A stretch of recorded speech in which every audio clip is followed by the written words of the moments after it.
right, well, good morning. My name's Mike, co-pastor here at Delta Church. I am so excited to preach today.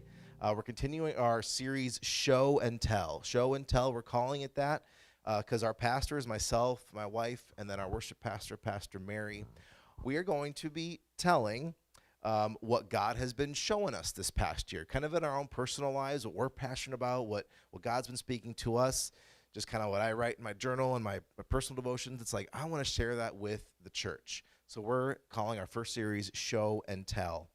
Just like in elementary school, right? You did show and tell there. You would bring something from your home to share it with your class that you were proud of and like to share. That's what we're doing here. Something from our own lives. We're going to bring it and share it. What's been meaningful to our lives.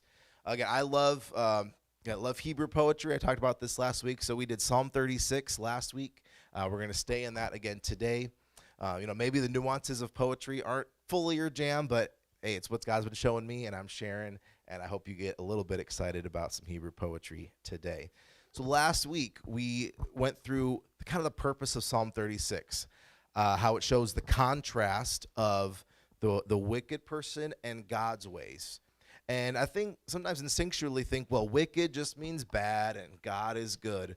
But the picture that Psalm 36 paints for us is the wicked person lives a small life. It's all about just them sitting on their bed, hatching plots, just passive and weak and refusing to do good. But then it switches to God's ways. And all of a sudden, the vision just explodes. We're going to read verses 5 through 10, how God's faithfulness, righteousness, and love are as big as the heavens and as deep as the sea. And it gives us this picture, one way of just a small, weak, passive life, and one way of a huge, generous, productive, awe-inspiring life. Right? That captures our imagination more than just good versus bad. It's just small versus big. It's weak versus generous. It's boring versus adventurous. That's the picture Psalm 36 paints for us. And we're going to stay in that chapter today, but really focus on verses 7 and 8. 7 and 8. I'm going to try to preach succinctly today because I want to end with some altar time, just a response time to seek God, seek his presence, spend some time worshiping, praying. So I'll try to stay on time today. I didn't do a great job last week, sorry, church, but God can speak in short times and long times. So today the message is called Levels of God's Unfailing Love. Levels of God's unfailing love. Now, that doesn't mean, the better you are, the more love you get. That's not, okay, so you can be not on guard about that. The levels of God's unfailing love. I think Psalm 36 paints a little picture of how God loves us, right? Not more love, but needing different things, and he gives it to us in different ways. Levels of God's unfailing love. Okay, so here's how the message is going to go today, so you can kind of track along mentally. All right, here's our roadmap, like to do that. We're going to start with an opening illustration. All right, you might have noticed some accoutrements here on the stand. We're going to do an opening illustration to kind of illustrate the main point. Then we're going to dive into the scripture and look at the three levels of God's unfailing love. Then I'm going to share a but. But here's an important way to interpret what this is saying and to apply it. All right, so we're going to do the illustration. We're going to do the scriptures that shows us the levels. Then but here's something to be aware of as we take in the scriptures. And then we're going to end with an altar time for these levels. Okay, so opening illustration. All right, I'm going to have my man, Zach. I already recruited him. I just made sure he was okay. I'm going to mess with Zach a little bit today. So, Zach, come on down. Can we have a round of applause for Zach? All right. Okay, Zach, do you see what's here on the, what is this, a lectern? The lectern, lectern. Okay, so there are two pieces of tape and a clip. All right, you see what's here? Do you see anything the tape might be holding there? Okay, you see that? Yeah. All right. Here, I'm going to bless you, okay, with a chance to. There's going to be two versions of this test, okay? So if you pass them both, you take home the $5. Okay? Okay? All right. So here's the key. You just have to choose the $5 both times, and you get the $5. Okay. Does that sound good? Is that clear? So if you choose the $5, you get the $5. Okay. All right, so you have piece of tape, clip. That's 3 items. Okay. Now, I don't know if you can see, but this is transparent. There's not really anything behind the other items. Just so you know. Okay, so Zach, you can remove 2 of these. Which 2 are you going to remove to get the $5? Go. Seems pretty straightforward. Okay, 1. I guess I'll like the clip. Okay. All right. Did you choose the $5? I think so. Nice job. Can we give Zach a round of applause? Okay. That was phase 1. Okay, you just have to do it one more time and you get to keep the $5. Okay? All right. Let's try this one more time. Okay? Okay, I'm going to get a nice fresh piece of tape here. All right. No, that's okay. That's okay. Okay. Here, can you... All right, once again. Okay, these are old tapes. We don't need that anymore. Here's a nice fresh piece of tape. Okay, once again, the clip and the tape are not going to have anything under it. Okay? Right? So you can choose. Okay? Okay. All right, Zach, you can only touch 2 items. That's really nice and tight there. For the next hour. Okay, you can only remove 2 of them now. Okay, and make sure everyone over here gets the full. Okay, so Zach, which 2 would you like to remove? Oh, good. That one didn't have the $5 on it. No. Okay, you get 1 more. Wow. Oh, okay. All right, we'll give it up for Zach. Nice job. All right, you got to leave it on for us to service, though. But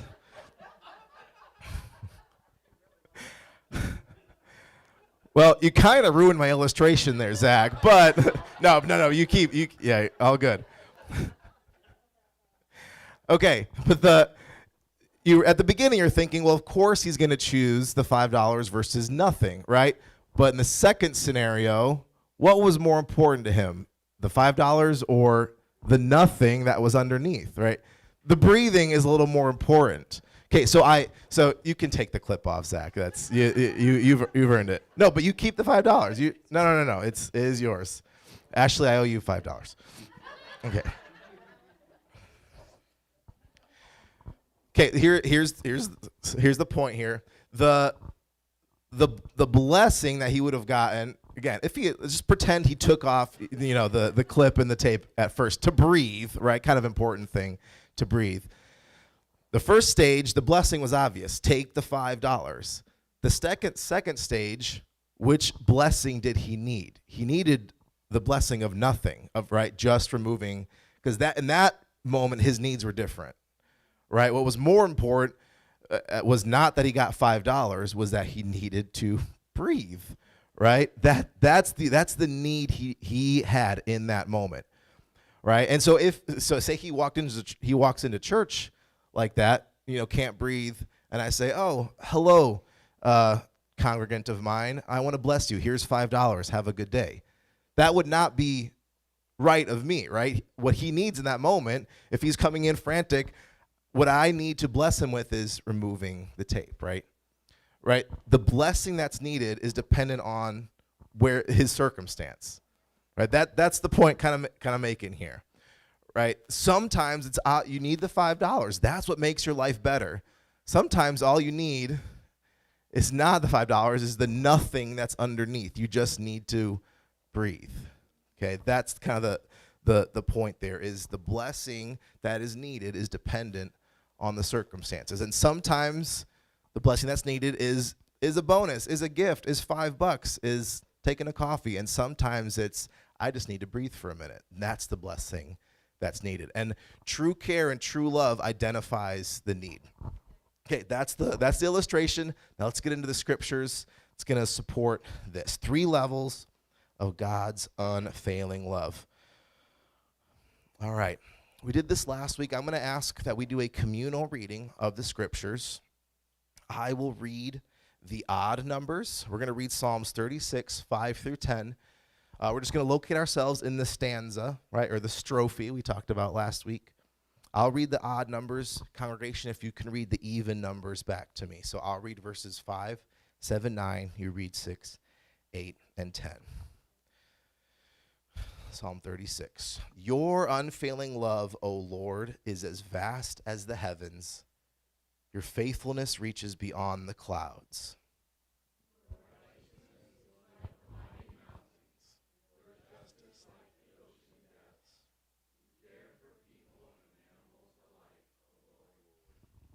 How precious is your unfailing love, O God. All humanity finds shelter in the shadow of your wings.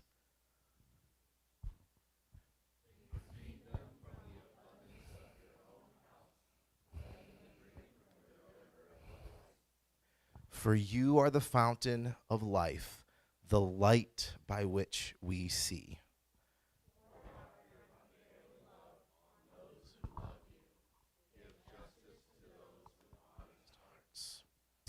Amen. Thank you for reading, church.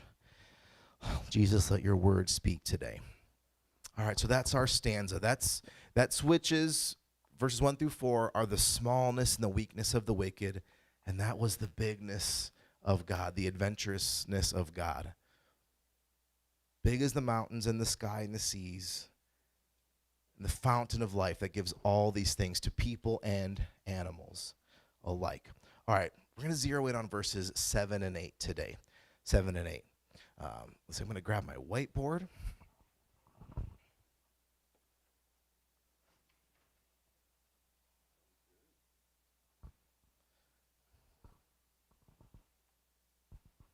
Okay, verse 7 starts, how precious is your unfailing love, O God. How precious is your unfailing love.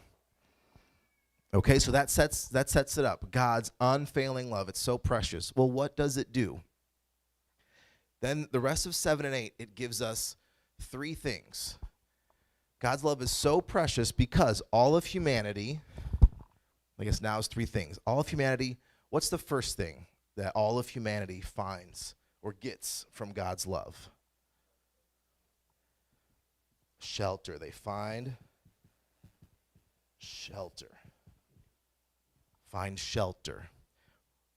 They find shelter where? Is everybody able to see the whiteboard okay? I know it's kind of a smaller one, but we can see it. Find shelter in God's wings. Okay, what's the next one? Who can see the next one there? Shelter in God's wings.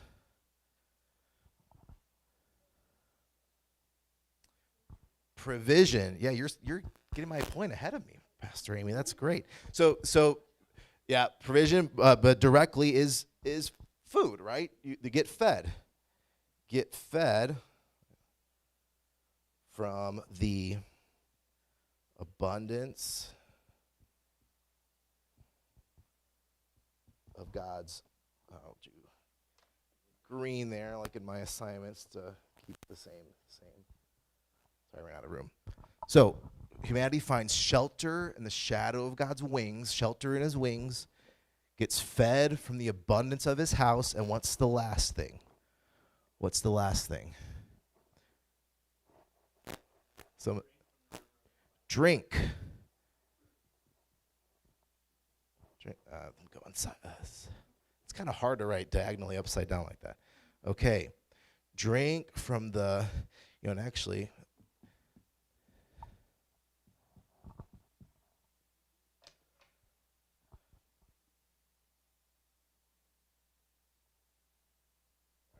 little squish there. But three things. God gives shelter from his wings, he feeds abundance from his house, and he brings delight from his river. Delight from his river. Three things that God gives us.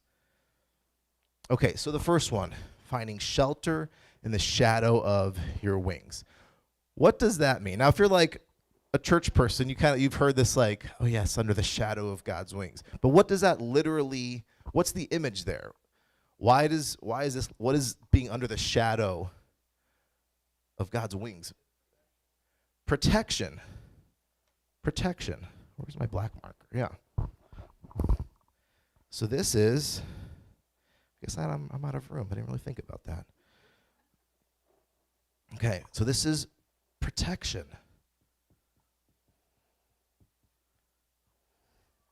Why? How did you get there to protection? Like, what's the literal imagery? Why would someone say shadow of your wings? Where does that come from? What's the image in nature? Is birds gathering their young under their wings. Literally, you are safe here from the weather, from a predator, right? You are safe and close, right? That's what a bird does to its young. And so the picture is like God as a caring parent just bringing protection to the ones he cares for, right? Protection under the shadow of your wings. And there's one other element to this I thought was really cool. One of the commentators thought this also could be allusion potentially to Old Testament imagery of the Ark of God's Covenant. The Ark of God's Covenant, and on top of the Ark, it was a box that represented it sat in the holiest place, and it was the symbol of God's presence, and what was above was two angels with their wings touching. So kind of like wings were covering God's presence. So it was basically the place of God's presence was underneath the shadow of the wings. Right? I think that's a cool layer to it. So protection and presence and closeness. Right? The image there. God's unfailing love. Right? This is the what, and it gives to humanity. The first thing God's love gives to humanity is this protection and presence imagery. You're close. You're close. What's the second thing? You feed them from the abundance of your house. I think literally in Hebrew, it's the fatness of your house. It's the things that, you slaughter an animal. Has anyone actually done that? I had to kill a chicken once, and I cried. I was 14. But yeah, we don't really eat our food too much directly from our own house. So that imagery of like the fatness of the house, but when you actually have to kill an animal, you realize it's, the fatness of the animal literally nourishes our family, right? It's what we need to live off of. It fills us up. It nourishes us. It gives us life, right? So you feed them from the abundance of your house. God feeds and satisfies. The imagery here is nourishment, is filling, and is, Amy said it, provision. Provision.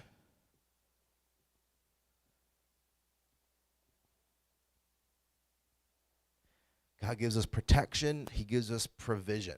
The things we need to live, right? You got to eat to live, right? You got to eat to live. Protection, provision. And then finally, he lets them drink from the river of delights. He brings us delight. And this word delight here, literally it is, in the Hebrew is Edenah, the Eden River, right, from the Garden of Eden. The garden from the beginning of the Bible, which was supposed to be and represent everything you could ever need, a paradise, perfect utopia living. He brings drink from his Eden River, the river of anything we could ever need, the paradise and the delight and the bliss of everything we could ever need. This is an image of joy, relaxation, right? That delight, that leap in your chest, right? And I needed a nice, P word for alliteration, so I went with passion.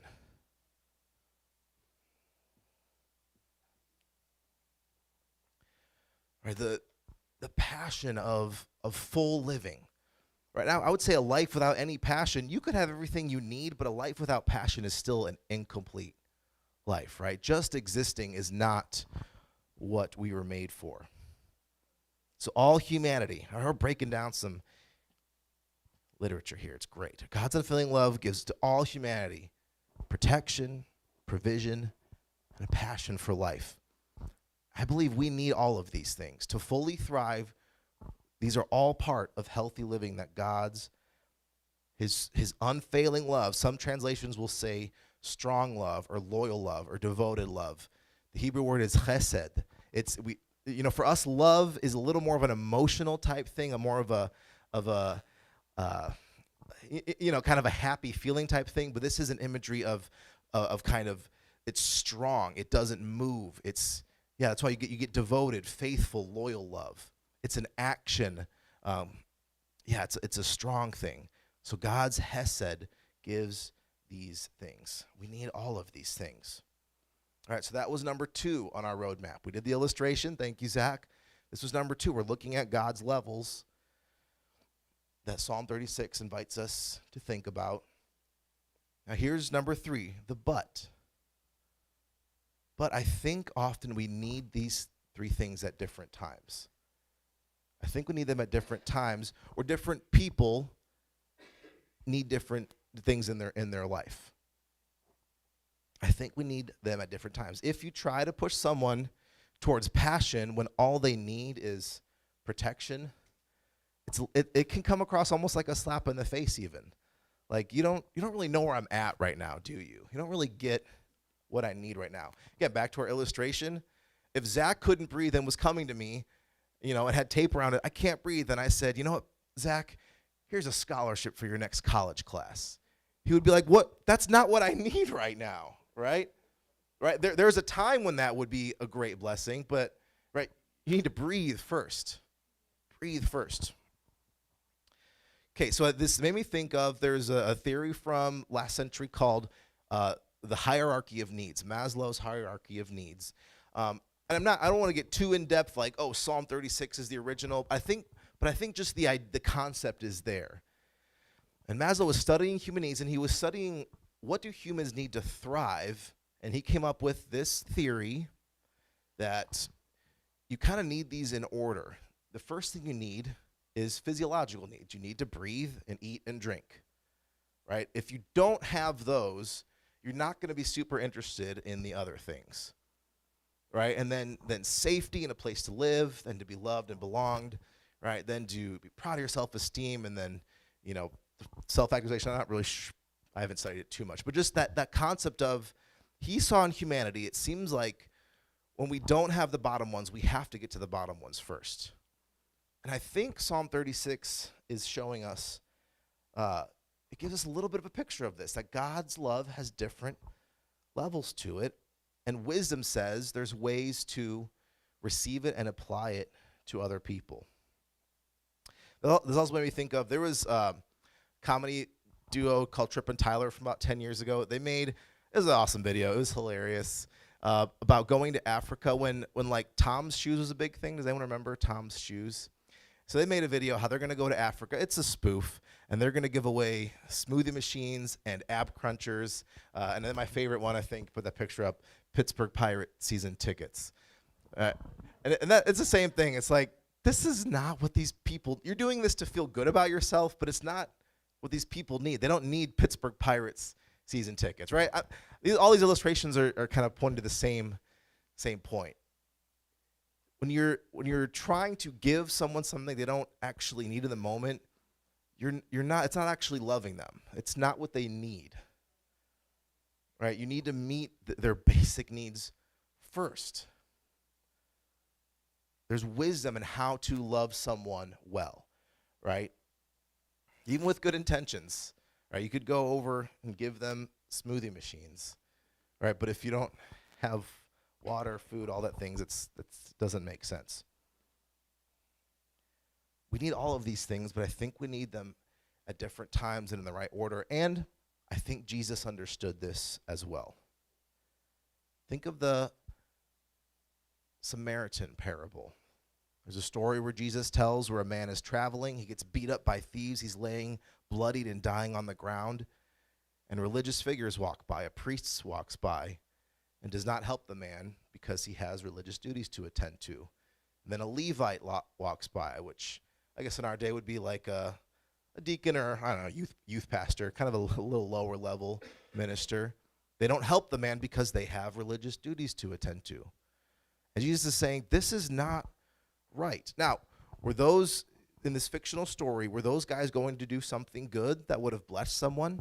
Yes, they were going to go to the temple and hold services. Or think about this. What if the priest had stopped by and said, I'm here to take your sacrifice and burn it on the altar if you just give it to me. or I'm here to teach you about the Torah. That would have also not have been loving. But the man who came, who did not have the theological training, right, who was not part of the chosen people, the man who cared for the needs, that's the love that the broken man needed. I think that's the point Jesus is showing us, is sometimes we get our, not priorities wrong, but not in the right order. We miss the point. We miss the point. When someone has a direct need, the way to love them is what they need in the moment, not what we think they need. And now, it doesn't mean there's not a time to go offer sacrifices or to lead people in that. He's understood that the true way to fulfill the Torah, to love the neighbor as yourself, is to meet that person's need in that moment. I'm going to give you one more example that Jesus spoke on. He said, "You will be rewarded. You surely will be rewarded if you give one of these little ones," what? "A full breakdown on the baptism of the Holy Spirit and the gifts." Right? No, that's not what he said. You will be rewarded if you give these little ones a cup of water. If you care for people the way God created us to be cared for, heaven sees that and rewards you for it. Right? So there are levels to God's love, but there is wisdom on how we need to receive those and to give those. I'm going to invite the worship team up. We're going to enter into altar time here. Levels of God's unfailing love: protection, provision, passion. We need all of them to be a full life, to have a church that is healthy, a church that is fully open-handed, wholehearted, and spirit-sourced. We need all of those. But I want to have a church where we recognize the need to invite people into all of those, but at the right time. We want this to be a place where you are seen and understood. If you are here today, you just want to feel safe, well, God's love is for you. You need his protection. Maybe this message is not for you to discover your new life's passion. You just need to feel safe for a little bit. You just need to be under God's wings. Okay, one more thought I missed from this passage. Verse 5 was to say God's unfailing love is like the heavens. And then verse 7 here, it says his precious unfailing love. And that word precious is what was used for a jewel. And I think that image of God's love is as big as the universe, but it's as precious and as close as a necklace you would wear around your neck. That's what God's love is like. It's as big and expansive as can be, yet it's as close and as intimate as a family jewel you would have on your chest or on your wrist. That's God's love. It can be as big or as close as it needs to be. We want to have a church where you are seen where you're at. We want to be wise, not to just only preach passion, passion, passion, because yes, it's the pinnacle, and we want to live a passionate life. But I think God's loving wisdom shows us there are levels to where people are at. And you know what? There's going to be times, maybe right now, you're at the passion and you need a new thing. And I pray that's not the case, but there may be times a year or 5 or 10 from now, life will knock you down and you're at a place where you don't need passion right then. You just need to be safe for a little bit. I want to have a church. Let's build a church where we can meet people where they're at. We can share God's love with protection, provision, passion, in the right place in the right time, where they are loved well, like the Samaritan loved the man, like Jesus invites us to love the little ones with cold cups of water. And then there's a time, right, to fully teach the Torah and to then there's a time to get to the pinnacle of theology and all the full nuances of what God's inviting us into. One final example, can't resist. Think of a couple miracles from the Old Testament. One of the most famous ones, God parts the Red Sea. He takes an ocean and he moves it to the side. What could be bigger than that? That's pretty awesome, and God can do that for you. But there's another story where a woman had no more oil to make bread. She didn't need the prophet to come and say, let's go look at an ocean. Look how God can move this ocean. No, she just needed to make some food for the day. And so what was the miracle for her? Here's a little more oil and then a lot more oil to make your bread. Right? His love is as big as the sky. It's big enough to move the oceans, be yet close enough to see that you sometimes just need a little more oil for today. You just need to feel safe. You just need to be fed for today and tomorrow. Levels of God's love. He knows what you need. He knows what you need. Okay, so let's go into part 4 now, altar time. Altar time for all these levels. If you're here, you're in a place that all you need is just to feel safe today, maybe just to feel seen and safe, and you just want to know that God's real and that God's here. Okay, well then this is the place for you. God's love is the love for you if you need protection. Some of you feel fine, you feel safe, you're not in that place, but you need to be filled up with something. There's something in life you need. You need specific provision for something. Okay, well then God's love is the love for you today. You're asking God for something specific, to be nourished in a specific way, or for him to open his hand and give you direction or financial something. God's love is for you today. And maybe some of you here, life's pretty good. Life's fine. You kind of got what you need, but you need to be reminded how big and amazing God is. You need a new passionate vision of who he is. You don't want to become complacent. You want to be filled with a fresh awe and wonder. Well, hey, God's love is for you today. All those levels: protection, provision, passion. His love is as big as the sky and as close as a diamond around your neck. He knows what you need. So I invite you, if you need to sit and pray and wait on God's presence, if you need to come up and pray with someone, Ashley and myself, we can pray with you. Pastor Mary, Pastor Amy, we could pray with you. Find someone next to you. You're all, if you follow Christ, you're priests in his kingdom. You need to pray with someone, or if you want to stand and sing and worship and lift God up, any of those are on the table for a few moments. I pray that God, your great, rich love that brings us protection, provision, and passion meets us where we're at today. So I invite you, let's seek his face a little bit. Let's seek God's amazing, unfailing love.